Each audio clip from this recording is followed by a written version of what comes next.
I've been seeing a lot of videos saying, I don't have any friends and I'm this age, and I'm all alone, blah, blah, blah, blah, blah. And to me, that sounds like super sad, but it's in the video, they're like justifying how it's like a lot better because they don't have to deal with fake people or whatever, and that's great. I'm glad they could like rationalize them not having any friends.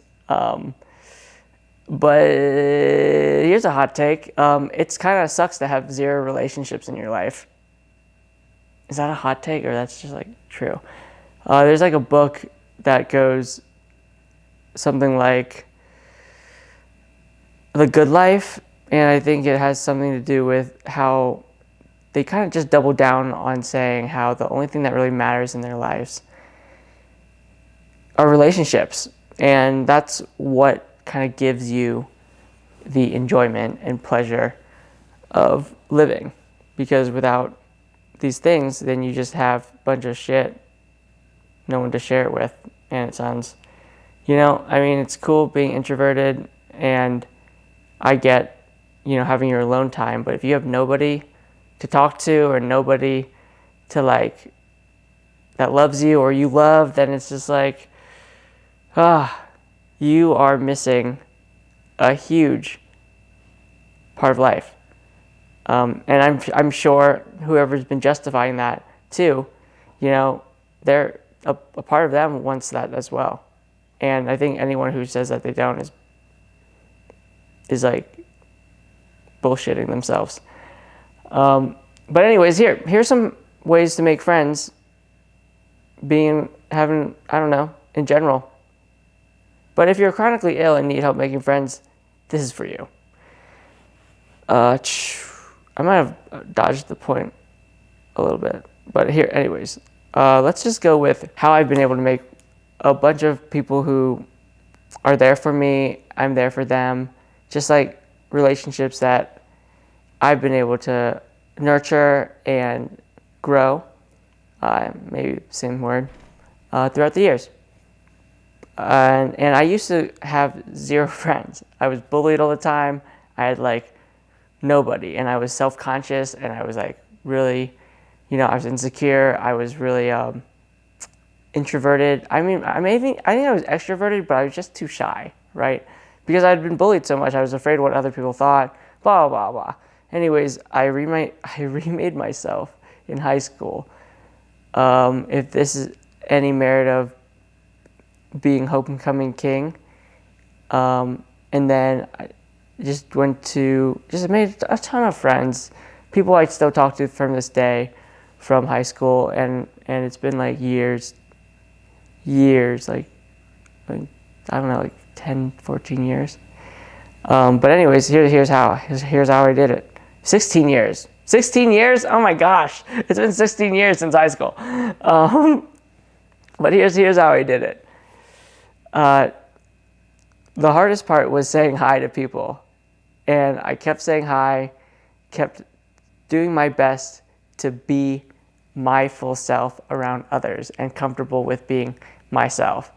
At first, it was more of a front of myself that I would want it to be. I wanted to be the funny person. I wanted, but in general, like I was a very happy-go-lucky kid growing up, and also I was just goofy. So I wanted to be as much as my goofy self as I could around people, and I wanted to be more comfortable doing it. So with anything like working out or doing anything like that, you need freaking reps. So I did that a bunch of people with girls that I thought were cute, with guys who I thought were freaking super alpha, with more so nerdy people, everybody. It was like a lot easier to do around nerdy people because I had more confidence around them, because I, in my head, I felt like I was cooler. But in reality, there's no freaking thing as cool. You know what's freaking cool? Being yourself to the fullest extent around other people and not caring what other people think, that is like the coolest freaking thing you could do. And I was practicing that. I was practicing just trying to be myself, talking to others as much as I could. Going through all this medical stuff, if you've seen the channel, I am very empathetic because I can put myself in other people's shoes. I haven't had exactly like the easiest life. I haven't had the hardest life, but I have had a challenging life, and it's been enough for me to gain empathy for others. And I'm also like the type of person who wants to put my all into relationships. So I do those things, and I think it's because I show people that I listen when and I want to be there when they're having a hard time. And that's how you make friends. Just be empathetic and yourself in a freaking nutshell. Don't be too into yourself. Try to be genuinely interested in the person. And if you're not genuinely interested in that person, then maybe they're just not the type of person you want to have as your friend. Not saying that they're a bad person, but just maybe not your person, What else? You gotta also be very understanding, not a dick. How about that? Don't be a dick, because people want to be around people who are confident in who they are, and they also want to be around people who are vulnerable. Oh, let's do that. Let's touch vulnerable. Be vulnerable. I think that has been one of the best things in my life that has helped me connect with others, because a lot of people don't want to share their stuff with you if you aren't sharing with them. So to be the first person to say, hey, this is how it is about me. So for people who are chronically ill, I would share, I'd share like, this is how it is from my life. It's been kind of hard like this, but like, I'll be all right. It'll be fine. Things are always looking up, and things are always working out when they don't seem like it. And I think that's been like a big case too, where it's like probably what has attracted people to, as that on top of vulnerability, it's also been a positive outlook, because the world is always burning.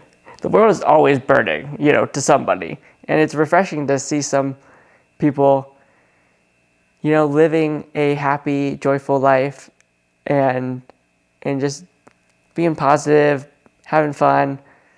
And that stuff is freaking infectious. People always want to be around something like that. I think that's who people are if they don't get caught up in the thick of like reality, reality of like what's happening, If you can if you can ignore your freaking reality and live a happy life, bro, you made it. You freaking made it, dog. But yeah, like just being vulnerable, especially if you have chronic illness. Of course, there's going to be something wrong, but I think if you're open with your friends, they'll definitely be understanding, and it'll also give them insight into your life, and it won't, as long as you're honest with them, it'll help them not make assumptions about things. Like, for example, if you don't want to hang out with them because you're having a hard time medically, tell them, because they're going to think maybe you just don't want to hang out with them. But in reality, you just don't have any space for them right now. And that's okay. But if you let them know, like, dude, great job. Great job. That's what you got to do. That's it, guys. I think that's like the basics of making friends. Be kind. Be genuinely interested in them. Listen. Be honest. Be vulnerable. And do your best to be positive and have a positive impact on their life. You don't have to try to people please them, but if you're just naturally positive, it'll make your life better too. Anyways, you guys have any better thoughts? This was just off the cusp of my head, but I've been seeing these videos and thought maybe I'd put my 2 cents in. All right, as always, thank you so much for your support. And thank you for the Patreons who've supported this video. You make all these things possible and make my life so much better. I love you guys. Have a great day. Bye.